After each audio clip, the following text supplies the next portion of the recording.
Long, long ago, on the island of Hawaii, there lived two beautiful goddesses. Pele, the goddess of fire, lived on the slopes of Mauna Loa. Poli'ahu lived on the snow-capped peaks of Mauna Kea. Each of them wore great cloaks. Pele's cloak was fire red. Poli'ahu's was the icy color of snow. Separated from each other, they stayed on their own mountaintop until one day when Pele decided to create some mischief. It was a beautiful, crisp day, a perfect day for sledding.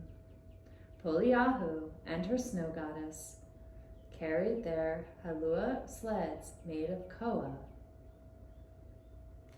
down the snowy slopes of Mauna Kea to the soft green hillside above Hamakua. They were very skilled riders, but Poli'ahu was the best. When it was her turn to race, she leapt onto her sled and flew down the hill, quickly passing her friend. When they finally made it to the bottom of the hill, they found Poli'ahu patiently waiting.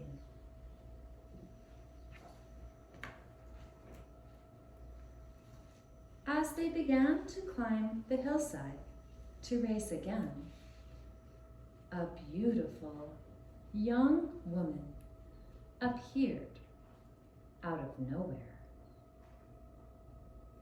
Her dark red dress was the color of lava, and the hapule she wore was made from the delicate blossoms of the ohia lehua tree. The snow goddesses whispered to each other, "Who is this stranger?" The stranger asked if she could join in their races. The snow goddesses, eager for a new challenge, nodded yes. "Pele mai," they said. "Come and join us." They were excited to race the woman in red. They handed the stranger a halua and headed to the top of the slope.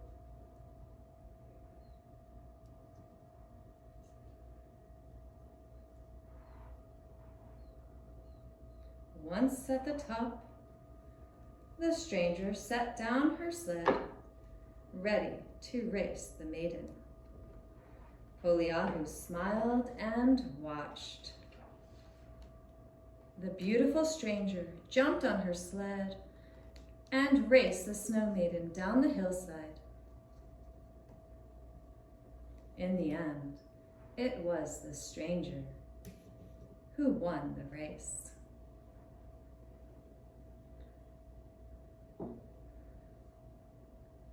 Confident now, the stranger turned to Poli'ahu. "Do you dare to try to race me?" Poli'ahu smiled and glanced up toward the mountain. "If it is a greater challenge you want, let us race from a higher ground, past where the snow meets the grass." The stranger agreed with a smirk. They picked up their sleds and made their way even higher this time. Up the slope they went.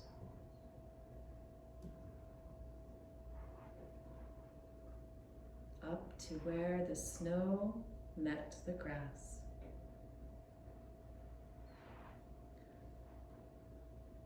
Both racers put down their sleds and were ready. They jumped aboard and swooped down the mountain. their hair flying behind them in the wind, their strong legs crouched low and tight on their sleds. The stranger could hear the sound of Poli'ahu's sled barreling down the hill.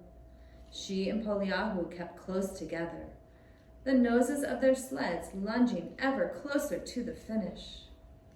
In the end, Poli'ahu, who had raced the slope many times, pulled ahead and proved too fast for the stranger, beating her to the edge of the ocean that lay at the bottom of the hill.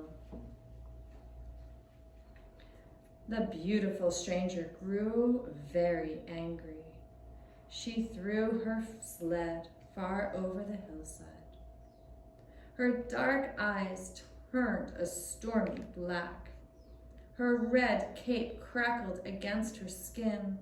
The skies overhead began burning yellow, then orange, then red.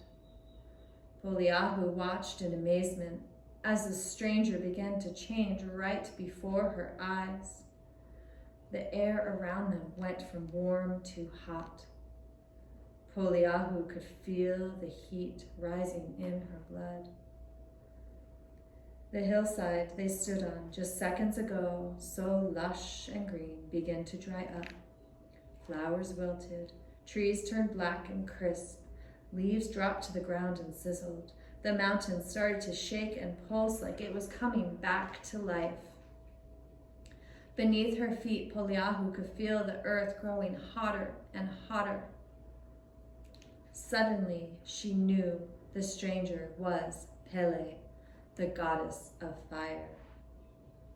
Pele lifted her arms, calling out to the volcano. Cracks in the earth appeared and yawned wide open. Great rivers of lava boiled up out of the ground. The sound the earth made as it shifted and broke open was like nothing the snow goddess had ever heard before. Swift, moving lava raced down the hillside, splitting into many smaller and faster streams. Billowing steam clouds reached high toward the heavens. Snow and ice melted.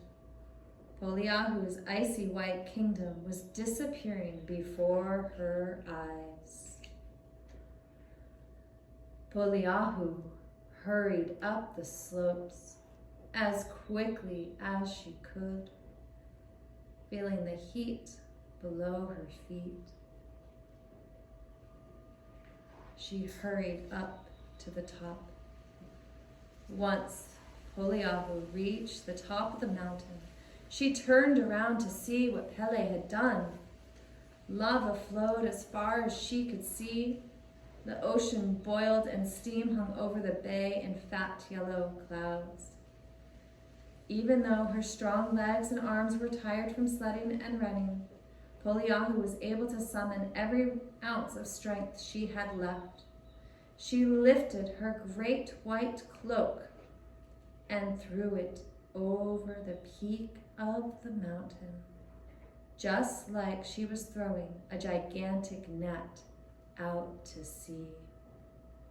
Her cloak floated and spread out over the top of the mountain. Earthquakes shook from below. Rivers and lava and waves of snow clashed beneath the sky.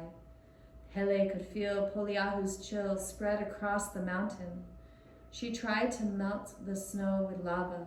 She called for steam and fire to blow up from the ground, but it was no match for the power of Poli'ahu. Pele's red rivers froze. White snowflakes fell from above and put out the fires. Pele watched helpless as Poli'ahu's cloak unfolded and covered the mountain in white.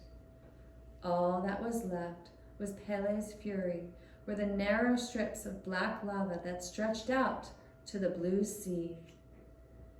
Pele shivered in the icy air. She looked at the white mountaintop and that shimmered in the sunlight.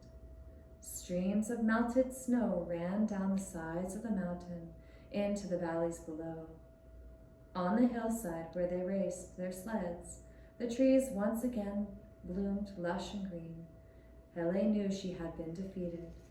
She gave up her battle and headed down the mountain, back to her hot and smoldering home that lay in the southern part of the island.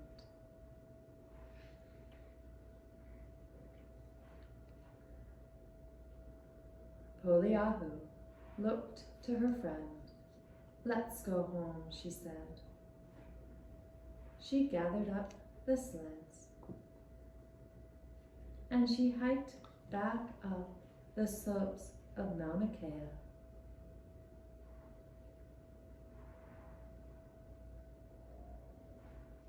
When she reached the summit, the Snow Maiden turned back toward the sea.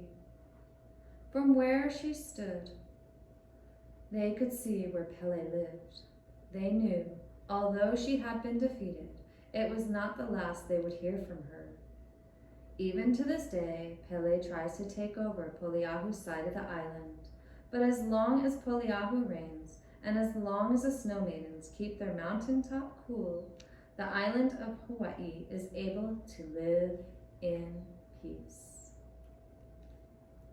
Snip, snap, snout, our story is told out.